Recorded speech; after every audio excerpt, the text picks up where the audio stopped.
Professeur au Conservatoire national des arts et métiers aux universités de Shanghai et de New York, Alain Bauer est professeur avec nous pour parler de la conquête de l'Ouest, la vérité sur l'émigration chez Fayard. C'est un nouveau livre événement après Au commencement était la guerre et Tu ne tueras point, qui ont été de grands succès, Alain Bauer. Le débat fait rage en France après les propos du Premier ministre François Bayrou sur la question d'une submersion migratoire. Sentiment de submersion. Sentiment. Il l'a reprécisé 3 fois parce qu'à force de ne jamais écouter ce que les gens disent et de se focaliser sur ce qu'on veut entendre, c'était compliqué. Mais oui, ça a créé une émotion et ça crée toujours une émotion considérable. Le Parlement était très agité aujourd'hui. Sur les rangs de la gauche en particulier, du Parti socialiste. Pas seulement. C'est quelque chose qui est considéré comme peut-être quelque chose qui va empêcher le dialogue ou bloquer le dialogue. Oui, on verra. Vous savez, une négociation budgétaire, c'est une négociation budgétaire. Jusqu'au moment du vote du 49.3 éventuel et de la censure, bien des choses peuvent se produire, bien d'autres événements peuvent arriver. Oui, alors comme vous publiez La conquête de l'Ouest, la vérité sur l'immigration chez Fayard, c'est important de dire, est-ce qu'il y a seulement un sentiment de submersion ? D'abord, on pourrait parler de Mayotte, ce qui était le cas de ce que disait le Premier ministre, et puis plus globalement, est-ce qu'on pourrait le reporter à la France hexagonale ? D'abord, la question, c'est qu'est-ce que c'est qu'un Français ? Par exemple, vous êtes Français, je suis Français, et tous les deux, nous portons le nom de nos envahisseurs. Mais nous apprenons que nos ancêtres étaient les Gaulois. Une curiosité parce qu'à un moment de notre histoire, dans ce pays où l'État a créé la nation à partir de tribus, de morceaux, qui n'avaient aucun sens ni aucune relation entre elles, il n'y a rien qui ressemble moins à un Celte qu'un Basque, qu'un Corse ou qu'un Alsacien. Nous avons été envahis par les Francs qui étaient issus de peuples scandinavo-germains. Nous avons ensuite été envahis par les Normands, nous avons été envahis par les Romains. Eux-mêmes ont importé sur notre territoire des populations qui venaient de leur empire, y compris des Arabo-Berbères. Les Arabo-Berbères nous sont remontés jusqu'à Poitiers, mais sont restés à Narbonne pendant des dizaines d'années. L'histoire de ce pays est un carrefour de migration, mais il y avait, grâce à Philippe II Auguste, un État central qui a décidé de créer un royaume, et le roi des Francs est devenu le roi de France. Oui. Et ceci a tout changé. Et au nom d'une logique qui existe toujours dans le Code civil, l'assimilation, nous avons réussi à faire à ce que tous les résidents sur le territoire se trouvent une identité commune. Je rappelle d'ailleurs que la nationalité française ne date que de la Révolution française. Avant, on était sujet du roi, d'où qu'on vienne, qui qu'on soit, mais à condition d'être présent sur le territoire où le pouvoir royal s'imposait. Mais après cette période, il se trouve que nous avons considéré, à juste titre, que l'assimilation, c'était trop, parce que ça coupait les résidents de leurs racines historiques. Je me rappelle avoir accompagné Michel Rocard à la Cour de sûreté de l'État pour défendre l'usage du breton, avant qu'il soit ministre d'État, puis Premier ministre. Car il considérait que parler breton n'était pas antinomique avec la nationalité française, de la même manière que par les Alsaciens, par les Basques, par les Languedoc ou par les Corses. Oui. Et fort heureusement d'ailleurs. Mais la France est un pays qui n'aime pas la progression normale, qui n'aime pas être au milieu, comme dirait François Bayrou. Et donc nous sommes passés, nous sommes passés de l'assimilation absolue à rien. À cette idée d'un vivre ensemble qui ne veut rien dire. On ne sait pas si on est ensemble côte à côte, face à face, l'un sur les autres, mais qu'est-ce qui fait l'unité nationale ? Qu'est-ce qui fait le cadre, la racine, le squelette, la colonne vertébrale d'une identité qui fait de nous des citoyens français ? C'était à minima l'intégration. Or, ce mot a été balayé en même temps que l'assimilation. Parce qu'au fond, peut-être que ça ne marche plus. Non, parce que l'État a voulu arrêter que ça marche. Oui. L'État a décidé que c'était mal. Mais Alain Bauer, si on revient à ce que dit le Premier ministre François Bayrou, il parle de sentiment de submersion de certains Français qui, à un moment donné, ne se sentent plus, ne reconnaissent plus l'endroit où ils vivent. Je pense que ceux qui sont choqués par ce qu'il a dit devraient sortir plus souvent au café du coin, dans le métro ou ailleurs. Écoutez les gens. On entend les députés dire non, c'est pas vrai, il n'y a pas cette réalité. Je propose qu'ils en parlent à leurs électeurs plus souvent, qu'ils les rencontrent, qu'ils discutent avec eux, qu'ils aillent au marché, au café, qu'ils sortent de l'Assemblée nationale. Car ce sentiment-là, il est largement répandu. Je ne dis pas qu'il est justifié, je viens d'expliquer plutôt l'inverse. J'explique que les mouvements de migration sont l'histoire et la tradition du pays. On lira dans le livre, par exemple, page 275, l'ode, l'hymne à l'intégration de la communauté musulmane dans une grande Algérie française prononcée par un certain Jean-Marie Le Pen. Donc la réalité est que nous avons évolué sur cette question, pas parce qu'il y a plus de migrations ou qu'elles sont plus différentes qu'avant, ça n'est pas tout à fait exact. Heureusement que l'empire colonial était fait pour qu'aider le général de Gaulle à gagner la libération nationale. Non, parce que l'État a arrêté et d'assimiler, c'était une idée qui se discutait, mais d'intégrer aussi. L'État est devenu un spectateur extérieur qui regarde les gens se communautariser gentiment au nom d'une idée qui est que l'intégration va se faire toute seule. C'est une notion du libéralisme économique qui avait amené, vous avez cité mes 2 précédents livres, à ne plus s'occuper de souveraineté nationale, à ne plus s'occuper de souveraineté sanitaire, à ne plus s'occuper de souveraineté industrielle, à ne plus s'occuper de souveraineté militaire. Eh bien, nous avons abandonné l'idée même de souveraineté. Point. Oui, mais peut-être, ce que dit encore une fois François Bayrou, c'est une question de proportion. Il a employé ces mots. Oui, ça, c'est le moment où je ne suis pas tout à fait en phase avec lui, parce que je ne sais pas exactement quelle est la proportion d'un vrai Français par rapport à un pas vrai Français, vous voyez. Proportion le Français 100% n'existant pas. Vous parlez vous-même de ghetto, de communautarisation. Oui, ah oui, communautarisation. Donc là, on arrive effectivement dans certaines zones à ce que des gens disent... On ne reconnaît plus puisque notre mouvement naturel d'organisation territoriale, c'est relégation et sécession.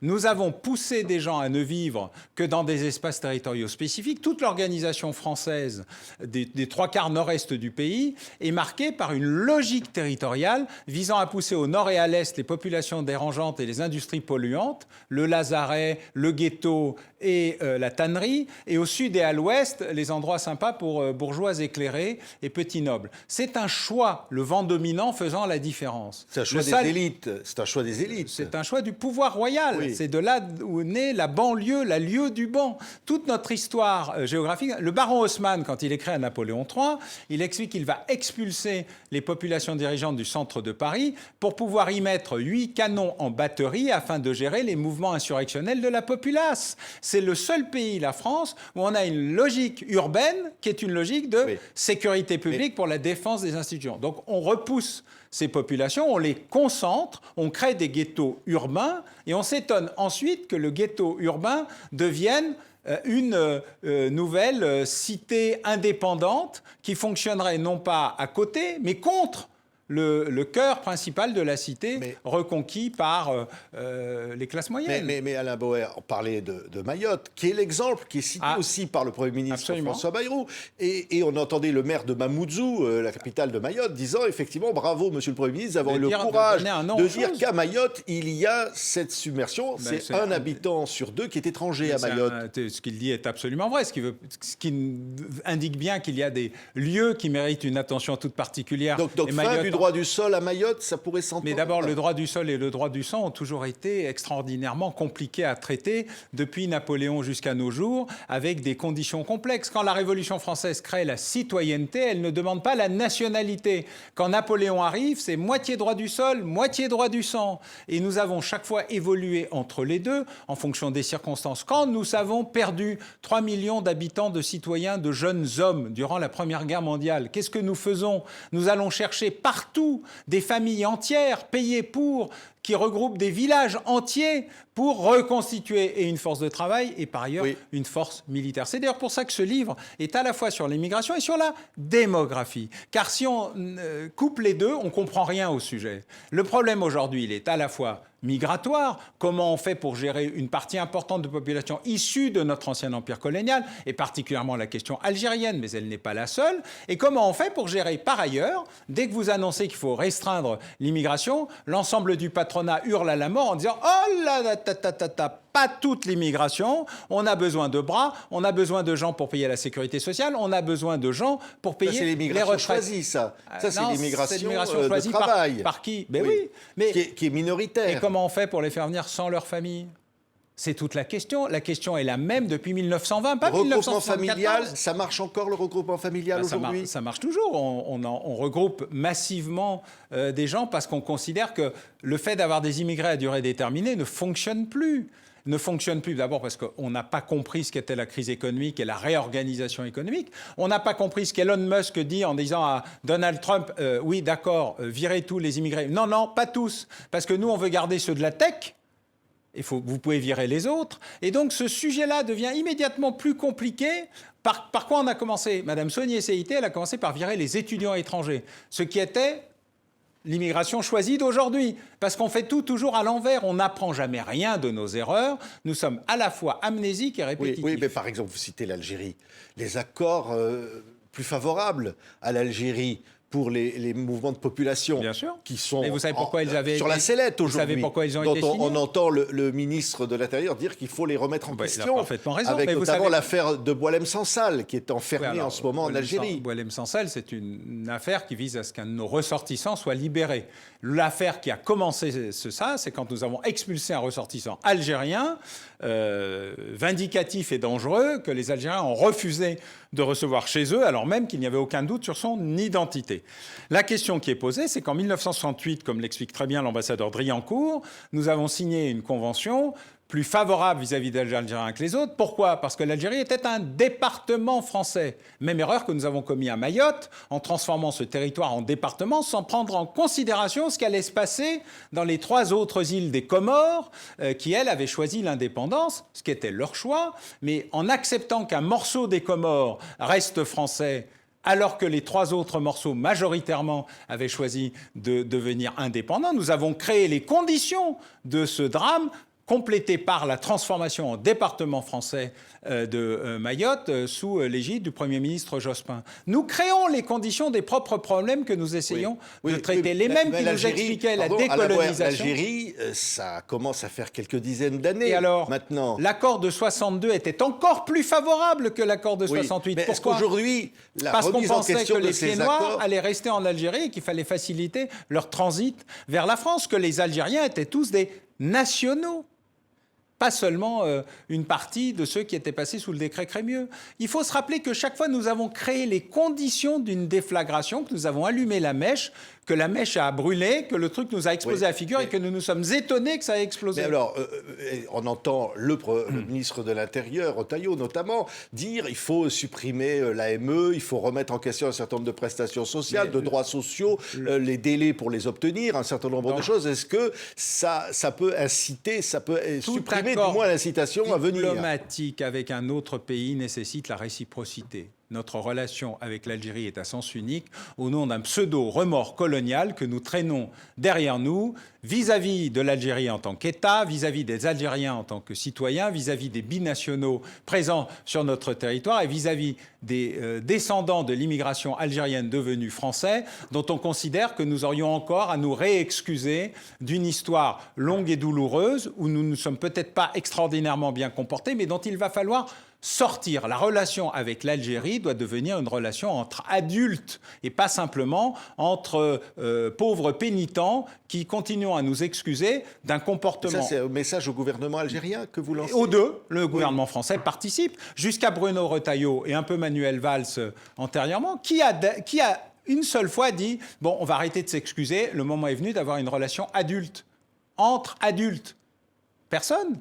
L'affaire coloniale est une affaire coloniale, tragique et douloureuse. Elle a commencé sous Louis-Philippe pour des raisons honteuses pour la France. On peut assumer pendant des années, mais à un moment ou à un autre, l'histoire ne s'écrit pas uniquement rétrospectivement. Mais Alain Boer, il y a, j'y reviens, ce sentiment de submersion dont parlait le Premier ministre. Mais face à ça, qui s'exprime dans la population. On a une montée des populismes, on a une montée de l'extrême Parce qu'on ne droite. répond jamais à la question qui est posée par les citoyens. Donc c'est au fond, voilà, les élites qui ne répondent pas finalement à ces questions. Les élites, quel que soit le problème qui est posé, fonctionnent selon un triptyque impressionnant, et sur la sécurité, et sur la défense, et sur l'immigration, négation, minoration, éjection. En français courant, c'est pas vrai. Pas de référendum. Vous inventez. Ça, le référendum, l'horreur. Pourquoi parce que le peuple pourrait donner une réponse qui n'est pas celle qui est attendue. Et depuis Maastricht, et depuis le général de Gaulle en 69, les élites politiques sont terrorisées par l'idée de donner la parole au peuple. Et quand, par malheur,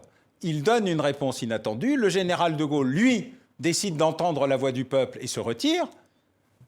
Après Maastricht, on trouve un moyen de refaire Maastricht en contournant le vote populaire. Et donc c'est une partie du problème. Il y a une crise de la confiance démocratique parce que quand on donne la parole au peuple, on ne l'écoute plus.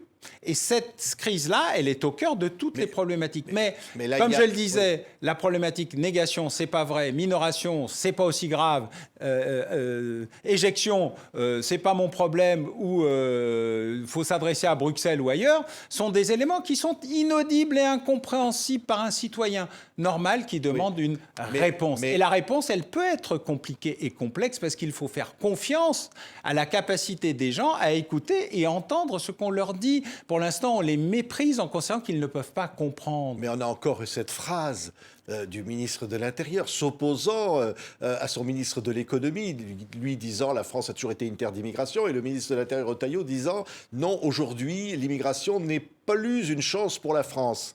Est-ce qu'au fond on peut répondre à ces questions ou est-ce je suis persuadé que si les deux se réunissaient avec les représentants du MEDEF et les représentants de la sécurité sociale et du régime de retraite, M. Retailleau, qui est extrêmement intelligent et beaucoup plus subtil que l'idée que parfois on veut donner de lui, est parfaitement capable de savoir ce que c'est qu'une immigration choisie, une immigration d'intérêt, une immigration de sauvetage, de la fécondité, de la natalité et de l'ensemble des régimes sociaux qui fonctionnent dans ce pays.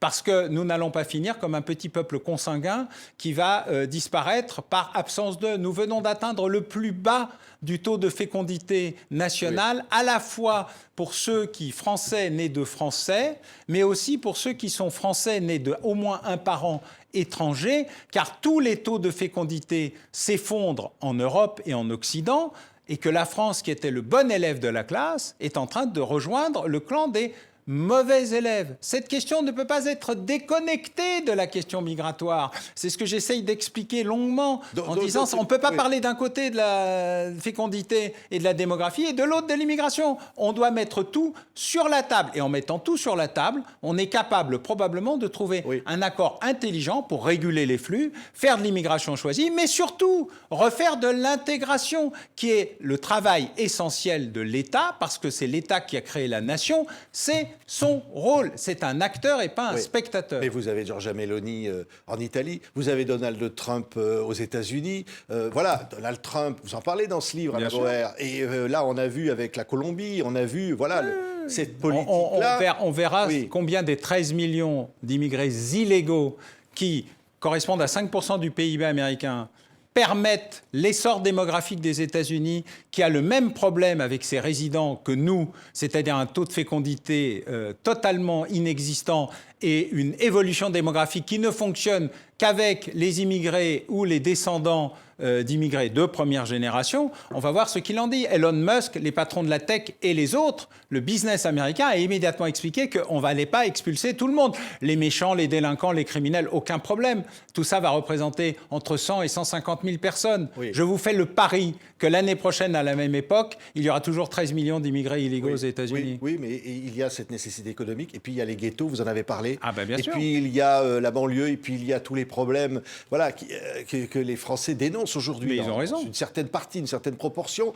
Donc, ils ont raison de dénoncer l'insécurité et la ghettoisation. Mais l'insécurité et la ghettoisation ne sont pas des phénomènes subis. Ce sont des phénomènes que nous avons organisés et voulus nous-mêmes, avec un État aveugle, incapable, incompétent, inconséquent, arrogant et menteur. Oui. Donc, ça veut dire incapable de gérer cette question de l'immigration. Non, il aurait été capable de la gérer. Il a juste décidé qu'il n'allait pas la gérer parce que dans les années 70, l'idée de la suppression totale des frontières, de l'ouverture à toutes les migrations au nom du développement économique, des échanges, des bisounours heureux qui allaient gambader dans la luzerne après 89, la chute du mur de Berlin, parce qu'il n'y aurait plus jamais de guerre, parce qu'il n'y aurait plus besoin d'usines, parce qu'il n'y aurait plus besoin de souveraineté sanitaire, et que nous sommes rentrés dans la réalité brutalement avec le retour de la guerre, le retour des virus, le retour des épidémies et l'absence de traitement de la question migratoire, alors même que les migrations sont utiles et nécessaires à condition d'être régulées, contrôlées et intégrées. Vous parlez de la lâcheté des gestionnaires, je vous suis, et de la folie des démagogues. Et vous dites, finalement, on n'en sort pas. Entre les deux, c'est bloqué. C'est bloqué parce que personne n'a décidé de dire la vérité aux gens. Moi, ce que je vous dis, je fais des conférences publiques tous les samedis ou tous les dimanches en France pour présenter ce livre. La conférence publique, elle est ouverte. Il y a des gens qui viennent de partout.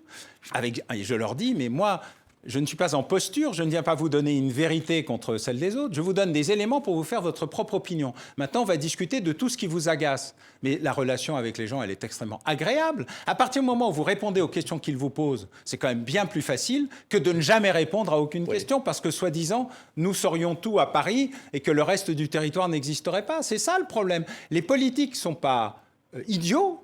Parfois, ils sont même très lucides. Une partie d'entre eux sont relativement lâches.